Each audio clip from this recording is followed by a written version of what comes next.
नमस्कार दर्शक बंधु शुभ सकाळ। आज हूँ एप्रिल 25 शुक्रवार।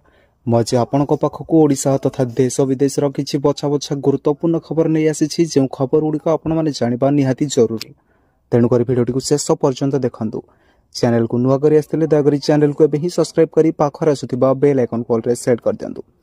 तबे डेरी नक चलतु आज खबर उपर नजर पकाइबा। आज प्रथम खबर, 2 दिन पर पुणी आरंभ हो घड़घड़ी वर्षा, तातीरू मिलिबो त्राही। 2 दिन पर पुणी आरंभ हो वर्षा।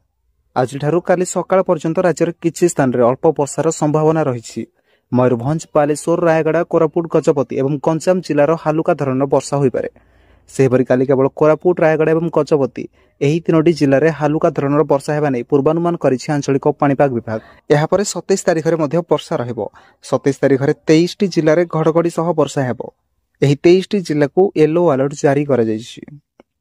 परवर्ती खबर आसिला सुभद्रा टंका। हिताधिकारी खाता को गला 6ठ पर्याय सुभद्रा टंका। पुरीर तालबणिया ठारे जातीय पंचायत राज्य दिवस अनुसार 2025 राज्य स्तरीय समारोह में मुख्यमंत्री मोहन चरण माझी गुरुवार 6 लाख राशन कार्ड बांटिया सह 6ठ पर्यायर सुभद्रा योजना रे 2 लाख रु अधिक नूतन हिताधिकारी को 200 कोटी सीधा सड़क आर्थिक सहायता प्रदान करिसेंती। तेबे एही सभा रे जोगदे उपमुख्यमंत्री प्रभाती परिड़ा एही अवसर कहिसेंती जे महिला सशक्त हेले, व्यवस्था दृढ़ हेले देशर विकास हेबो। एही 6ठ पर्यायर जो महिला माने मार्च 31 सुधा आवेदन करिसेंती एवं योग्य विवेचित होइसेंती सेमाने ही आर्थिक सहायता पाइसेंती। प्रत्येक हिताधिकारी को एक सुभद्रा कार्ड मध्य दिया जायछि जहाँ सेमानकर आर्थिक कारबार को सहज करिवो। परवर्ती खबर, गुरुवार भीषण ग्रीष्म प्रकोप, 26 जाए आकाशरू अग्निवर्षा, उपकूल में असह्य हेबो ताती। आसंता 26 तारिख जाए आकाशरू अग्निवर्षा जारी रहिबो। डहडह खरा एवं प्रचंड ताती समस्त को कलबल करिवो। गुरुवार सांघातिक रूप नहीं पारे ग्रीष्म प्रकोप। झारसुगुड़ा ताती पुणी 46 डिग्री छुईबारे भीषण ग्रीष्म प्रवाह छटपट हो पारती झारसुगुड़ावासी। पश्चिम और आभ्यंतरीण ओडिशा रे ताती 44 डिग्री पाखापाखि रहिबा आशंका करा जाउछि। तेबे उपकूल और दक्षिण ओडिशा विभिन्न स्थान में भीषण गुळुगुळी नयंत करिपारे पाणीपाग विभाग एभली सतर्क जारी करिछि। पाणीपाग विभागर पूर्वानुमान कहूछि जे गुरुवार झारसुगुड़ा अति भीषण ग्रीष्म प्रवाह आशंका रहिछि। बुधवार 45.4 डिग्री ताती थिला। गतकाली एठारे 46 टपी थिबा जणा पड़िछि। परवर्ती खबर, 3 दिन में भारत छाड़िबा को पाकिस्तानी नागरिक को निर्देश। मेडिकल भिसाधारी को मध्य त्राही नहीं। पाकिस्तान नागरिक को पाई भिसा बातिल कला भारत। मेडिकल भिसा रे थिले आसंता 29 रु रद्द हेबो भिसा। भिसा अवधि शेष होगा पूर्व निज देश को फेरी जावाक निर्देश जारी कले केंद्र सरकार। जो पाकिस्तानी नागरिक भिसा पाई 36 रे ताहा रद्द होइजिवो। जो पाकिस्तानी माने भारत रे अछंती सेमाने 72 घंटा मध्य देश छाड़िबाक निर्देश दिया जायछि। सेबडे राज्य नागरिक को पाकिस्तान ग्रस्त न करबाक परामर्श। जो माने पाकिस्तान रे अछंती सेमान को फेरी आसीबाक निर्देश दैछन्ती प्रधानमंत्री। परवर्ती खबर, गठन हेबो नुआ एनएसी। राज्य में गठन हेबो 20टी नुआ विज्ञापित अंचल परिषद।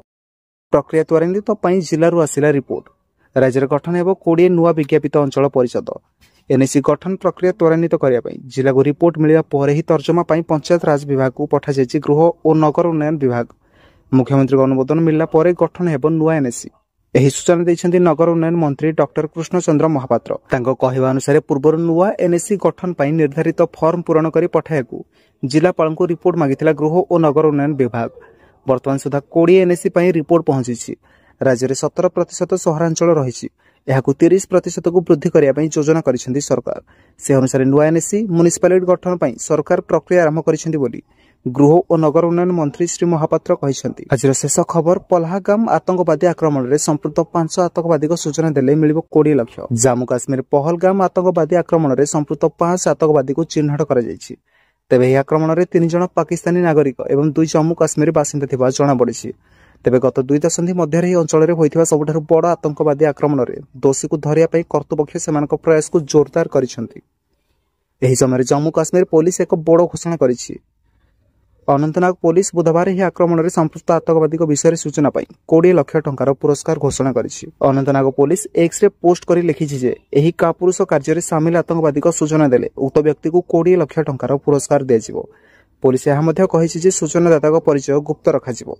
यह सहित सूचना देवाई नंबर गुड़ी को शेयर कर जदि पहलगाम आक्रमण में संपृक्त आतंकवादी विषय में कौन सूचना पाती तेरे से 9596777666 रे कॉल करेंगे। तो दर्शक बंधु आज वीडियो जब वीडियो भल लगी वीडियो गोटे लाइक करदे। चैनल को नुआ कर दयाकोरी चैनल को सब्सक्राइब कर पाखर आसुवा बेल आइकन कॉल रे सेट कर दिंतु। धन्यवाद।